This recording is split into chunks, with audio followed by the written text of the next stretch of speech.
అనేటువంటి ఫలాన్ని మనము పొందుకోవాలి. ఈ సంతోషం అనేటువంటి ఫలము మనం పొందుకున్నప్పుడు తప్పకుండా మనం ఈ సంతోషములో మనము జీవిస్తూ ఉంటాం, సంతోషంగా ఉంటాం. మనం దేవుని నామానికి స్తోత్రం. ఇంకో మాట చూద్దాం. ఇదే సామెతల గ్రంథము 29వ అధ్యాయం 29వ అధ్యాయము 3వ వచనము.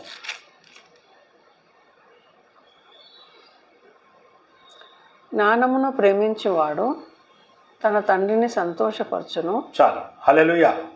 చూడండి, జ్ఞానమును ప్రేమించువాడు తన తండ్రిని సంతోషపెట్టునట.